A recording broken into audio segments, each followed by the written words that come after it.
Time to make an appearance. There's no escape. Watch closely.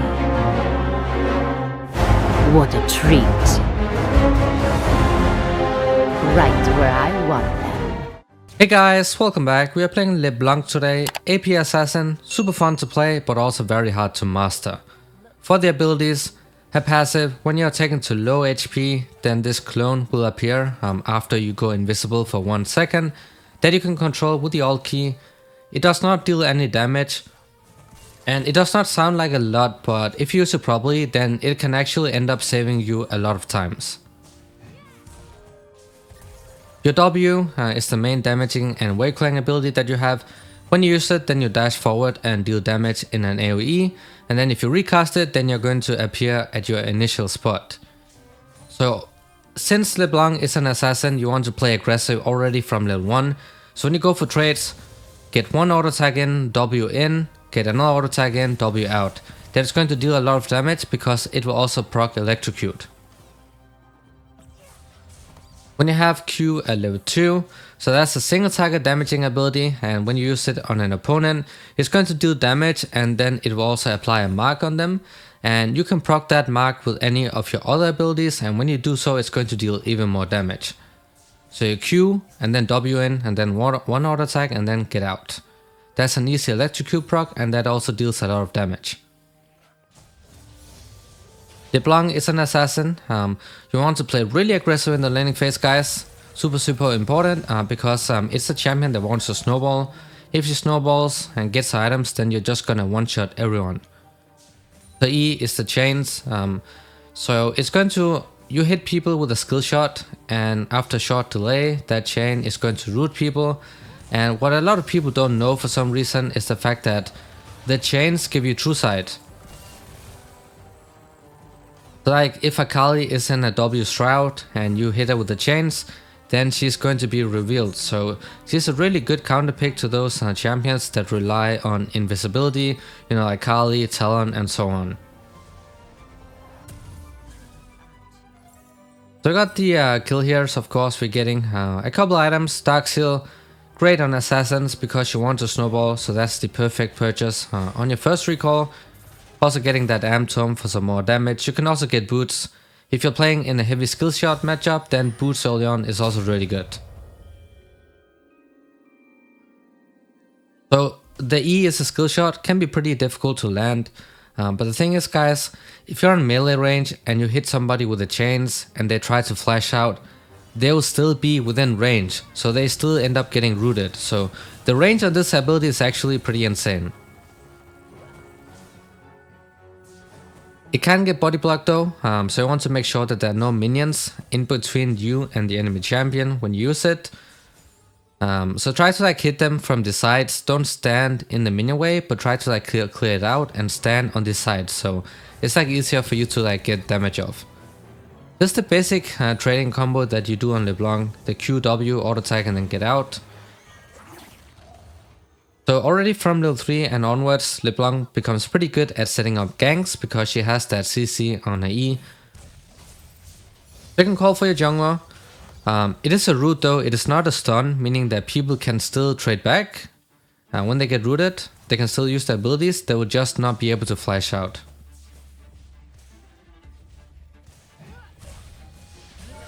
There we go, got another kill right there. You want to play really aggressive on this champion. She's banned a lot in high elo because she's really strong in the right hands. Like she's really strong. She does well into mages and squishy teams as well because she is an assassin. So that's when you want to pick this champion. Do not pick her into bruiser and tank compositions because she struggles a lot dealing with them. Your ultimate is going to mimic the ability that you last used. So when you want to wave clear, guys, then you mimic the W because that's like your main damage and wave clear at this point in the game. And then you can also mimic your E if you want to like set somebody up for a gang, so you can like root them twice because you get 2 chains. And then you can also mimic your Q later on in the game because that gives you insane amount of burst damage. Just not right now, but it does later on. Right now, when you want to get as much damage off as possible, you want to mimic the W. Their Q is going to scale really good, but that's going to be later on in the game. So for now on, you always want to mimic your W if possible. But if you have enough damage, then it really does not matter if you're mimicking the Q or the W. Because your Q is like, it's not possible to dodge it because it's not a skill shot, it's a targeted ability. Your W is a skill shot, so the opponent, if they have like flash up or something, then they can dodge it. Like if you want to be super safe and you have enough damage to finish off the opponent anyways, then just do the Q ult. You want to snowball on this champion, so Dark Seal is something you will be buying a lot, most of your games. It is a champion that struggles a lot if you're not able to find kills in the laning phase, so you really have to learn to play super aggressive. And if you are new to this champion, then try to limit test a lot, so you really understand exactly how much damage she can deal.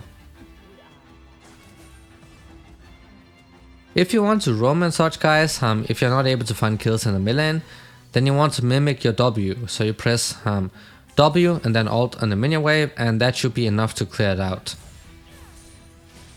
That is going to put your ultimate on a cooldown as well. Early game, the cooldown is decently high, but it's going to get lower in the later stages, especially if you have Ultimate Hunter. So I got the chains off, and then we mimic the chains as well, so we get 2 chains off. That's what you can do like when you want to peel for your teammates, or when your jungle is coming to gang and you just want to perma-CC the opponent. So a lot of different combos that you can use, and that's also what makes it pretty hard. Getting the tier 2 boots, good for roaming, good for dodging skill shots, and then of course you also get that flat magic pen.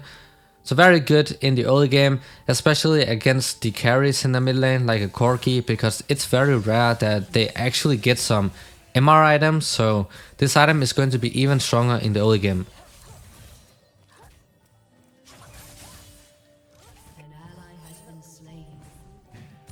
Remember W, main damaging ability and also the main wave clear, so that's why we are maxing it out. The cooldown is pretty low, so you can use it to like push out the waves if you want to. If you just want to roam, just try to hit the entire minion wave with your Q or W and your ultimate as well. That's how you push it out fast. And we are actually using 1 attack speed shard in the runes.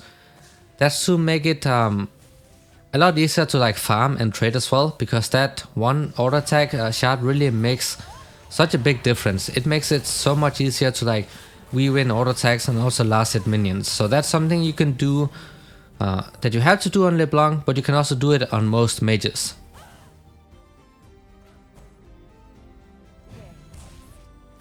That W of course works over walls and well, so it's a champion that's very mobile, very hard to shut down as well, especially when your ultimate is up, very hard to escape from.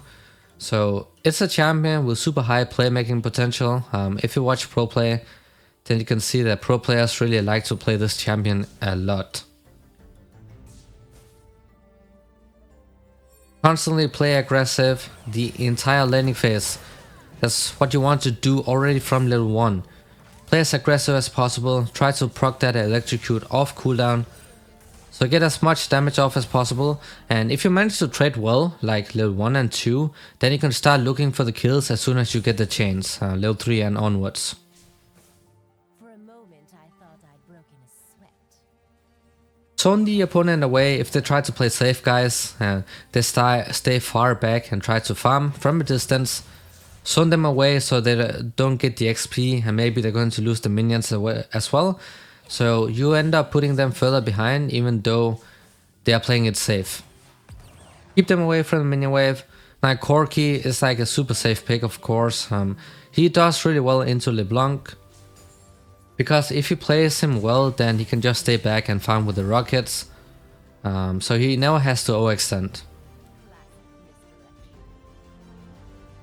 Do not pick Leblanc into Kassadin.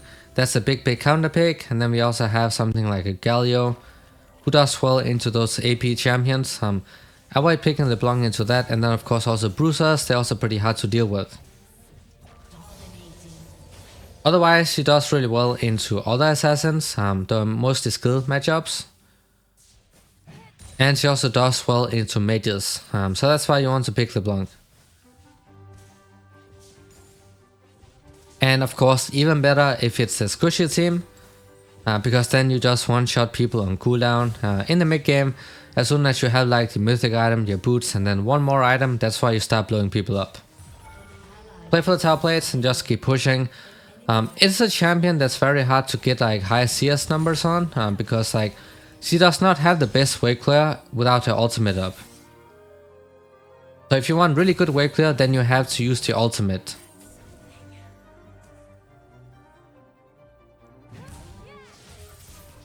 Unfortunately, we lagged quite a bit this game, as you can see. It does happen though, bad internet happens sometimes, but you definitely do not want to play Leblanc if you have really awful internet, because skill shot, crucial part of this champion, your W and your E as well. So if you don't hit those abilities, then it's going to be really difficult pulling this off. Got the Luden's Tempest. You have a lot of options when it comes to AP champions for mythic items, but in Leblanc you almost always want to get the Luden's Tempest. It is an assassin, so you want damage, you don't want a crown. You don't want the Lionry's Anguish, you want damage. That's why most of the time you want to be going for the Luden's Tempest, because that is the item that will allow you to snowball harder.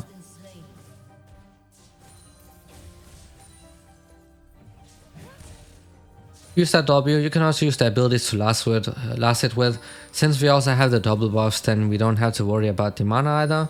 In the secondary runes I am running Time Warp Tonic and Biscuits. That's because we want as strong laning phase as possible. But you can also go Sorcery secondary with the Mana Flow Ban and Transcendence if you want to. That's going to weaken your laning phase by a lot, because you don't have that extra sustain. But it does give you some extra mana for like the mid game, and then you also get some ability haste. Remember to mimic the W most of the time in the early to mid game. That gives you a lot of mobility and a lot of damage as well. So like you can go for these dives, and then you can always you know, recast the ability so you get out. Just keep pressuring as much as possible. You play assassins, you want to be really aggressive in the mid lane. If you're not able to find kills, then just roam.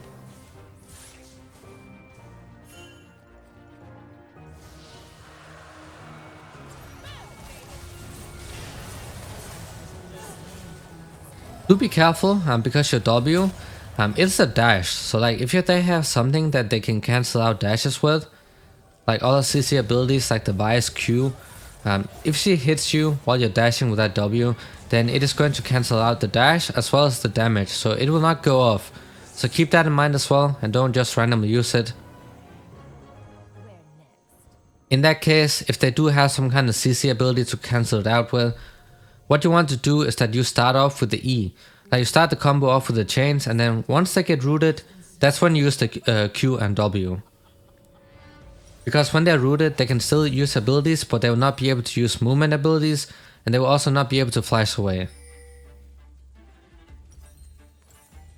So next item, we actually have a couple options. You can get Banshee's Wail, you can get Sonya's Hourglass, you can get the Shadow Flame, you can get Cosmic Drive. Most of the time though, you want to be getting either the Cosmic Drive or the Shadow Flame. Now they did nerf the Cosmic Drive, so Shadow Flame is actually really good right now. If they have like champions with shielding, right, in this game here we have two AD carries that are going for the shield bow. The Cosmic Drive will be really good here, so it does not counter shielding, but what it does is that if they have been affected by shielding, then it's going to give you that magic pen instantly. So it makes you like deal more damage to them, but it is not a counter to shielding. It's just that you get the effects immediately if they have been affected by shielding recently. And they will do so when they have the shield bow. Also Thresh's W, Vi also has a shield in her ability. So it's a really good purchase this game, but if they don't have that, then of course you can also go for the Cosmic Drive. In the mid game, you just want to repeat, constantly look for those kills, flank because you're an assassin, focus down the carriers, those are the main targets, the AD carry, the mid lane carry, the carry in the jungle, or in the top lane, whatever they have. Focus down to squish your targets, one-shot them with a single combo. You got W in, and then Q, and then alt, and then you can chain them. There are lots of different combos. But you should be able to one-shot them at this stage of the game if you are fed. But this is how you want to play LeBlanc. I hope this was helpful. As always, thank you so much for watching, guys, and see you all in the next one.